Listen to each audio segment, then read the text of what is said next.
Bos rental mobil tewas ditembak di rest area kilometer 45 Tol Tangerang Merak. Pria berinisial IA tewas setelah mendapat 5 tembakan. Peristiwa penembakan tersebut dipicu masalah penggelapan mobil rental milik korban. Saat itu pelaku penembakan membawa mobil Honda Brio milik korban yang diduga sudah digelapkan. Namun pelaku bukan sebagai penyewa, melainkan mobil tersebut sudah berpindah tangan. Korban saat itu melacak keberadaan mobilnya yang diduga digelapkan. Korban dan pelaku sempat kejar-kejaran hingga sampai di kilometer 45 Tol Tangerang Merak. Korban mencoba menghadang mobil miliknya yang dibawa pelaku. Saat itulah pelaku melepaskan 5 kali tembakan ke arah korban. Inisial IA tewas dan satu lainnya luka-luka berinisial R.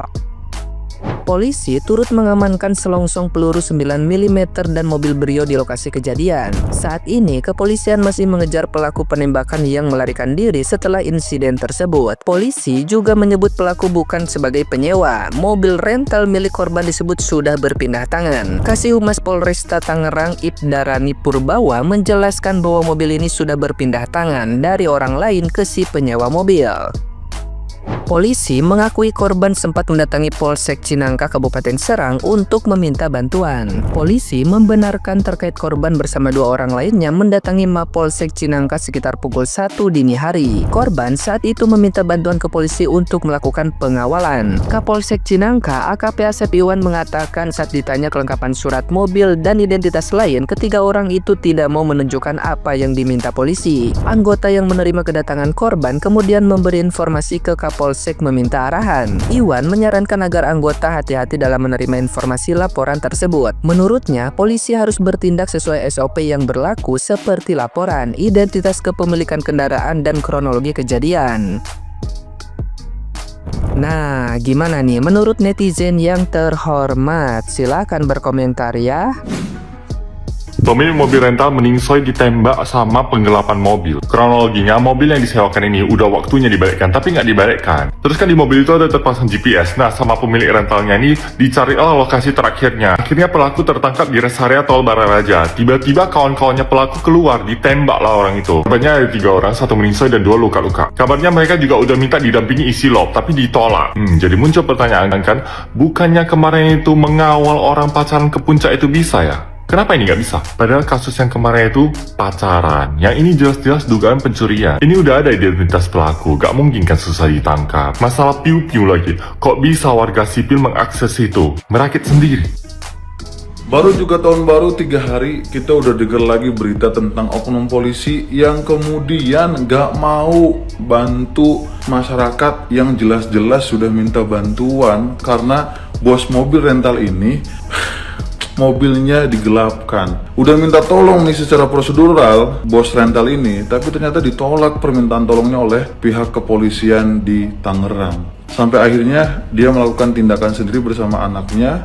Justru si bos rental ini jadi korban, ditembak sama oknum atau sama komplotan penggelap mobil rental. Jadi mau sampai kapan institusi ini nunggu ada korban dulu baru bertindak, baru bersikap? Please lah, ayo bantu masyarakat, jadi pelayan dan pengayom masyarakat yang punya inisiatif membantunya jauh lebih besar daripada yang lainnya. Tolonglah ya. Astagfirullah, kejahatan di Indonesia kok makin berani sama ngeri ya. Terbaru, bos rental mobil meninggal di piu-piu guys. Lu bayangin, di piu-piu. Menurut kronologi dari anaknya, korban ini tuh di piu-piu pas ngejar orang yang mau bawa kabur mobil rentalan punya dia berdasarkan pelacakan GPS yang ada di mobilnya. Nah, pas ngejar ini, mereka sempat minta tolong ke Polsek Cinangka dan minta bantuan pendampingan. Tapi katanya disuruh dulu bikin laporan, sama pas minta izin ke Kapolsek, mereka itu anggota nggak diizinin buat mendampingi. Nah, takut mobilnya keburu dibawa kabur, mereka ngejar lagi lah. Tapi di rest area kilometer 45 Tol Tangerang Merak, saat udah berhasil mengamankan terduga pelaku, ternyata teman-temannya datang dan terjadilah kejadian yang nggak diinginkan di dalam minimarket di mana ayahnya ini kena piu-piu. Kapolsek sendiri ngebantah keterangan anak si bos rental dan bilang kalau mereka ini nggak bawa bukti kepemilikan pas di polsek. Jadi dia tuh ngambil tindakan sesuai SOP sama mengkhawatirkan keselamatan keselamatan anak buahnya. Walaupun sekarang Kapolsek sama anggotanya juga lagi diperiksa propam terkait dugaan penolakan proses pendampingan. Gue paham sih kalau polisi itu harus bertindak sesuai dengan SOP, tapi seenggaknya kenapa nggak didampingi dulu? Oh, kalau nggak terbukti, minimal masyarakat itu merasa laporannya bisa diproses dengan cepat. Tapi entahlah, gimana menurut kalian guys? Tulis di komen, gue pengen dengar pendapat kalian. Kalian pasti sudah tahu peristiwa ini, itu terjadi penembakan di rest area Tol Tangerang. Jadi satu keluarga itu yang mengejar pencuri rental mobil mereka gitu, dilacak dan ditemukan dan sempat lapor loh ya ke kantor polisi Polsek Cinangka, tapi tidak ditanggapi. Alasannya apa? Mereka terus mengejar, akhirnya sendirian nih, dan ternyata penjahatnya itu membawa senjata api dan terjadi penembakan, satu orang meninggal dunia. Kayak gini nih kan juga miris, kenapa kok tidak sudah ditanggapi laporan warga gitu? Kan itu polisi, ini ada kejahatan, dan provinsi itu tidak boleh menolak laporan warga, itu dilindungi undang-undang. Baca lagi tuh KUHP nomor 8 kalau nggak salah tahun 1981 dan peraturan Kapolri tentang kode etik profesi kepolisian nomor 14 tahun 2011 bahwa polisi tidak boleh menolak laporan warga. Tujuan kalian tuh melindungi, apalagi di sini ada kemungkinan terjadi tindak pidana, ada pencurian ditemukan tuh, ya ditolong dikawal dong gitu. Kenapa kok ditolak?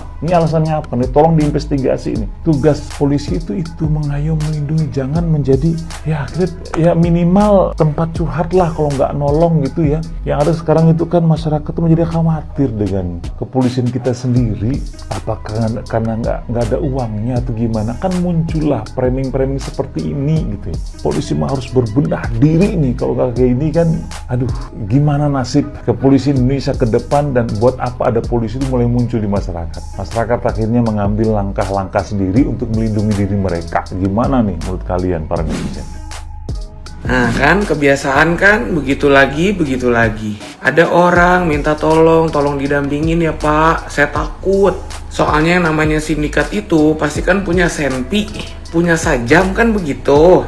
Minta tolong, ditanya dulu urusan surat-suratnya, masalahnya apa. Keburu jauh Pak, itu mobil, kebiasaan banget. Birokrasinya sulit banget. Apa susahnya sih Pak? Bantuin aja dulu Pak, perkara surat-surat ntar nyusul. Itu anaknya sampai dampingin bapaknya lah, kalau bohong ya kan kurang kerjaan Pak. Gimana sih Bapak mau begitu mulu. Nih saya perhatiin nih dari zaman saya SMA Pak, waktu saya kehilangan motor, saya laporan nih Pak, saya mau lapor Pak, saya kehilangan motor. Tahu jawabannya apa Pak? Kok bisa? RT-nya kemana? Kok RT-nya bisa lengah? Lagian itu juga salah kamu tuh. Naruh motor kok di garasi? Ya masa di ruang tamu Pak? Garasi fungsinya untuk kendaraan bermotor Pak. Mana surat-suratnya? Kamu ada rekaman CCTV-nya nggak? Saat zaman gue SMA CCTV harganya setengah harga dari harga motor gua. Kenapa sih? Dari dulu susah banget Pak gitu untuk positive thinking sama korban Pak. Bikin surat ini dulu, surat itu dulu, surat ini dulu. Tar dulu Pak, bantuin dulu. Nanti kalau misalnya Pak, ini ada kejadian lagi, misalnya ada yang lapor, pasnya dalam mara bahaya misalnya gitu ya kan, udah ngelapor begitu, tiba-tiba mara bahaya itu datang ya kan, terus ternyata pelakunya itu meninggoy ya kan di tempat, karena kita lagi bela diri nih, masa kita yang ditangkap Pak? Namanya bertahan hidup Pak, nggak rela nyawa saya mah saya serahin sama orang jahat Pak. Pak jangan dibiasain Pak, begini-begini Pak, kasihan Pak Prabowo diserang mulu ini, kasihan. Belum kemarin 300 triliun kelar, ini lagi udah ada lagi gitu loh Pak, kasihan Pak Prabowo Pak. Ada yang udah nonton belum? Klarifikasi dari Polsek Cinangka mengenai penembakan terhadap bos rental mobil ya. Yang cukup menarik klarifikasinya itu ya, bahwasanya Polsek Cinangka itu tidak menolak, yang ada itu menanyakan kepemilikan dokumen-dokumen resminya gitu dari mobil tersebut gitu. Yang kalau menurut saya nih Pak, dalam keadaan darurat seperti itu ya gak perlu menanyakan bahwa dokumennya mana ini dan itu. Kalau menurut saya nih ya, begitu ada laporan masyarakat datang ke Kapolsek bahwasanya mobilnya mungkin di situ dilaporkan diambil oleh penyewa, tidak mau dikembalikan, Bapak harusnya respon dengan cepat atau lakukan pertemuan dulu antara penyewa dan pemiliknya gitu. Kan ini pemilik datang ke Kapolsek kan berarti ada niat baik, meminta bantuan hukum, meminta pendampingan, yang di situ berarti ada niat baik. Entah itu dia yang salah ataupun penyewa yang salah, nanti pertemukan Pak.